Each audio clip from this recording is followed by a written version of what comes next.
Dear Hudson School community, I hope this message finds you well. April has arrived and we are now entering the final 10 weeks of school for this calendar year. For this final stretch, we are excited to welcome our students back to school for an in-person 5-day-per-week schedule. Also exciting is that we are welcoming back to our schools 165 students who were in Cohort D since September. We are looking forward to seeing all of you. On March 23rd, I introduced to the school committee the guidelines for the return to the in-person learning for this coming Monday. This guideline is for students in pre-K to grade 7. We anticipate that the high school students will return to a 5-day-per-week in-person learning on Monday, April 26th, after April vacation. Today, I would like to share with you some of the salient points regarding the return to in-person learning effective Monday, April 5th. Students assigned to the in-person learning model will attend school 5 days per week during normal school hours of operation. Students assigned to fully remote learning model, or Cohort D, will continue to receive education remotely. The only change to Cohort D is that Wednesdays is now a full day of instruction with live classroom interactions in the afternoon. Students assigned to the in-person learning will need to bring their devices to school daily. Students in grades pre-K to 4 were provided with a carrying case, and we expect that students will use the carrying case at all times when transporting their device. All devices must be fully charged when they arrive in school every day. Each classroom has been evaluated to ensure maximum student physical distancing. The size of the classroom and student enrollment are determinants for the physical distance at each individual classroom. At the pre-K to 7, approximately 78% of the classrooms maintain a range of 5 to 6 feet of distance between students, with a small percentage of classrooms at 4 feet distance. We are currently evaluating the high school classroom space and will be able to share those numbers with you at a later date. As of February 11, 2021, physical distancing guidelines for transportation have been updated. In all cases, maximum distance between students should be maintained during boarding and transportation, and other safety protocols are still required, including wearing masks and opening windows a couple of inches for air circulation. In preparation for Monday, we have evaluated every bus route serving our schools, and at this time, all routes allow for a ratio of 1 student per seat, with the exception of 3 bus routes that potentially may have 1 to 3 instances of shared seat. We will collect ridership data during the first week of school and will make appropriate adjustments if necessary. Breakfast and lunch will continue to be served daily, and all students are eligible for free breakfast and lunch through June 18th. No registration or identification are needed. During meals, students will be seated at the cafeteria tables, observing 6 feet distance at the elementary level, and 4 students per table with plexiglass dividers at the middle and high school. The sanitization of our facilities continue to be a top priority for the district. We will conduct our daily and nightly sanitization protocols that include the Inozo 3 spray for on-demand sanitization in every classroom, and the use of Gen Eon technologies, a hypochlorous spray disinfecting process with wraparound effect to desk edges, armrests, doorknobs, and all high-touch surfaces. In addition, the air quality is enhanced by the needlepoint bipolar ionization units that have been installed in all our buildings to improve air filtration. Students assigned to the in-person learning are expected to be in school every day and on time. Attendance will be taken daily, and the hybrid learning is no longer an option. However, there will be circumstances in which students will receive remote academic support.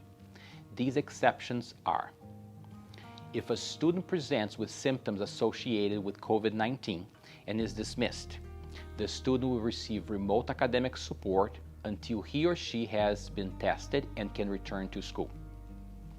If a student is identified as close contact at school or at home and he or she needs to be quarantined, the student will receive remote academic support during the quarantine period. If a student is quarantined due to travel restrictions, the student will receive remote academic support during the mandated quarantine period.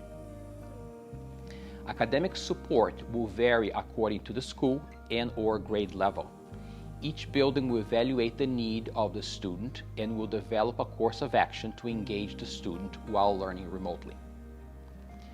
Students who are absent from school due to non-COVID related sickness, vacation, or other family obligations will be marked absent. There is no longer a remote option and there will be no exceptions. Students assigned to the remote learning model are expected to actively participate in all daily classes and activities held virtually. Since September, we have been successful in maintaining our schools open and operational while navigating through positive cases and contact tracing. All mitigating protocols that have contributed to our ability to maintain a safe school environment for all staff and students and to prevent the spread of the virus will continue to be in place. To recap, facial covering. All students and staff are required to wear a mask or face shield. Mask breaks will be provided. Social distancing. All students and staff are required to follow the social distance guidelines applied to their particular buildings. Hand washing. All students and staff are required to exercise good hand hygiene by washing hands frequently and by using hand sanitizers, which are available in every classroom, offices, and other areas in the school. We are prepared for this new phase of in-person learning, and we are excited to have our students back in school full-time. In fact, once we have the high school students returning to in-person learning on April 26, we will have over 1,900 students attending in person in school and about 480 students remaining in full remote pre-K to 12. This new phase also symbolizes that signs of post-pandemic life are beginning to emerge. However, we are not at the stage where we can lower our guards in the fight against the virus. The coming weeks will be crucial in observing the mitigating practices against the coronavirus, including travel restrictions, post-holidays, and April vacation. Again, our main goal is to ensure that our schools remain operational for in-person learning. A major step toward this is to ensure that everyone, students and staff, conduct the daily self-monitoring protocol and follow the travel advisory. As of Monday, March 22nd, the Massachusetts travel order has been replaced by a travel advisory. This new travel advisory urges all persons entering Massachusetts, including returning residents, to quarantine for 10 days upon their arrival if they have been out of states for more than 24 hours. For the Hudson Public Schools, the enforcement of the travel advisory is of utmost importance, and we will strictly adhere to the advisory. Travelers in the following categories are exempt from the quarantine advisory. Anyone returning to Massachusetts after being out of state for fewer than 24 hours, travelers who have received a negative COVID-19 results on a test administered not more than 72 hours prior to arriving in Massachusetts, and travelers who are fully vaccinated, those who have received 2 doses of either the Moderna or Pfizer vaccine, or those who have received 1 single shot from the Johnson & Johnson vaccine 14 or more days ago, and of course have no symptoms. The prospects of returning to school in-person learning on April 5th is both exciting and gratifying. Schools returning to full operations validates our feelings of anticipation that life is slowly returning to a more stable level.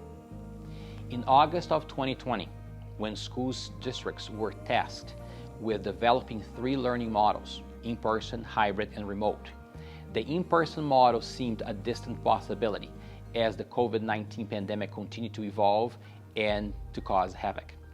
In September, when school personnel returned to work, the collective feeling of anxiety, stress, and fear was palpable and overwhelming.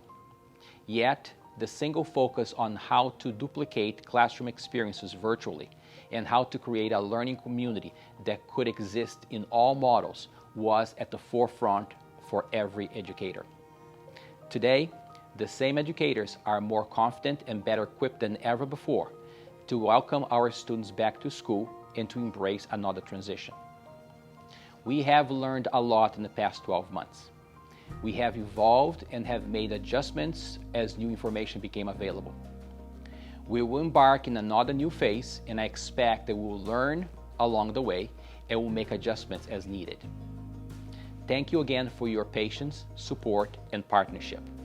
Together, we will continue to provide our students with the best experience possible, and we are aiming for a strong finish to this unprecedented academic year. If you have any questions, please do not hesitate to contact me or your building principal. Thank you for listening. Stay safe and be well.